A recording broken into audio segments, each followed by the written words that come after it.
Hey, happy 2026. Today I will present you a Seoul Tech Scholarship, and it's basically for master student, and I've gotten this information from studyinkorea.go.kr website. You can also go to their website, they have stated it here. You get the same information. So I will just walk you through what you need and what you want to get started. And basically, getting a scholarship is about following the instruction and able to deliver like 80% of requirement. If you, yeah, I'm sure you, as a graduate, I'm sure this is not something to struggle with. Yeah, because I usually do more on undergraduate because I know they are still young. Usually give more direction on undergrad, but for graduate, I know this is something you can do it as fast and quick as possible. Eligibility, we have mainly for STEM student in science and engineering, and you have to be an eligible university within Seoul. This is particularly for Seoul universities. You can see them here, and we still go through them as we go by. And for age, I've seen particular many questions regarding age. They have stated here you should be under 40, and also they are taking 30 students. You can know how competitive this scholarship is, and application period, it's ongoing and it will end on March 6th. Another important thing I would like to point out is when you have any question, you feel you want clarity of this scholarship, you can reach out to this particular email, sts@hisf.ho.kr, because sometimes I'm not in position to ask some question because this is administration work, so you can reach out to them. And for application, you can you can read that code and you get started. The attachment here, make sure you go through them. I will just go through the guideline here, but the rest is now to go to check the measures, the university requirement, the application form where you write your personal statement, the study plan, and all that. Now let's go through the guideline and see what's new in this guideline. As I've stated earlier, you can see it's only for STEM students, and these are the 9 universities within Seoul. All of these universities are in Seoul. That student will be taken, and award period is like 2 months. 6-month renewal, it means like there's certain criteria you have to meet for you to keep renewing the scholarship. And common qualification, you must meet the following qualification, maybe language, and they said you should check the admission information for universities. Maybe they have nationalities is those countries, they will state them. There is age, education, like when you expect to graduate. Then there's GPA, but this one is standard. But every university you may find they have their certain GPA, so that's why they tell you to refer to each university stated there.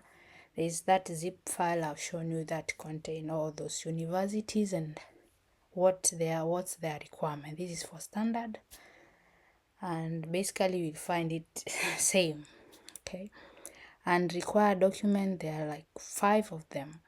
There's application form, personal statement, study plan, recommendation. I usually tell people to look for good people who write good things about you in terms of academic and how good you are. And academic transcript is something I want also to emphasize. If your transcript doesn't have a good GPA, or like it's not something showing you the GPA performance, make sure you convert it here. And you should also take back to your university to have a stamp on it.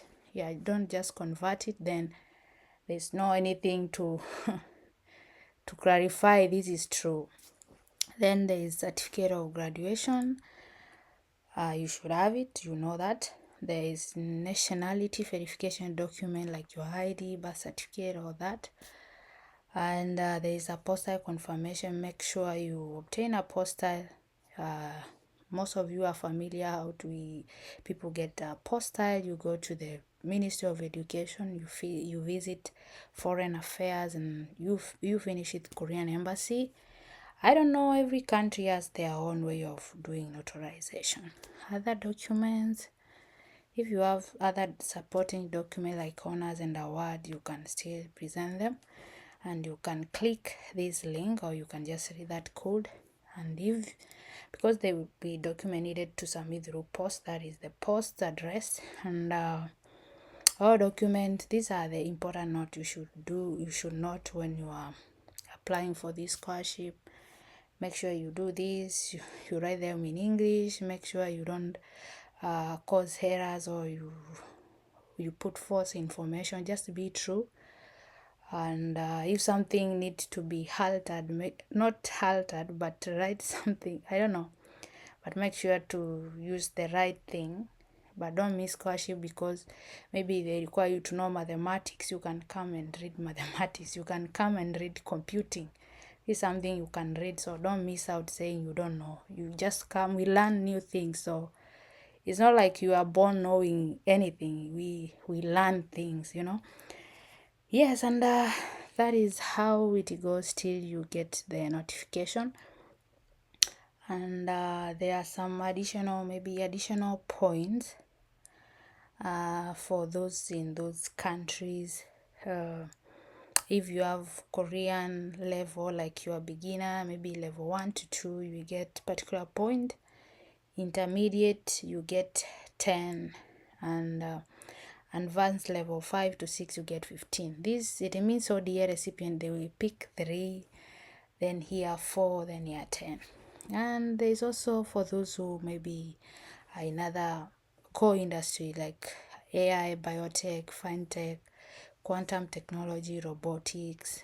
Yeah, you can also get those additional point. And yeah, so I've told you, if something, even if you don't know, you can come and learn. Even if you are beginner in programming, you can just come here and advance. So don't miss opportunity because maybe, I don't know, you can advance later. Eligible countries, these are the eligible countries, okay? And I don't know, maybe next year they will change, maybe other year they will change, I don't know. But those are the eligible countries. Make sure you check before you apply. And here they have told you they will cover everything, including airfare. They will give you stipend, they have insurance, tuition. And important note to know is they will renew your scholarship if you attain 80% of GPA every semester. So after 6 months, you have to show your transcript. If you have attained 80%, they keep renewing you. That's how it goes mostly in South Korean scholarship.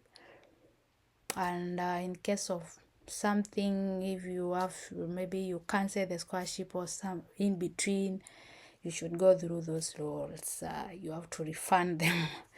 That is usually the rule. So if you get started, you start at the end. As I've told you, make sure use of them. Ask them question, ask me on the comment section. And I think up to now we are in the good position. If you have any question, let's interact, share with others, and that's all for today.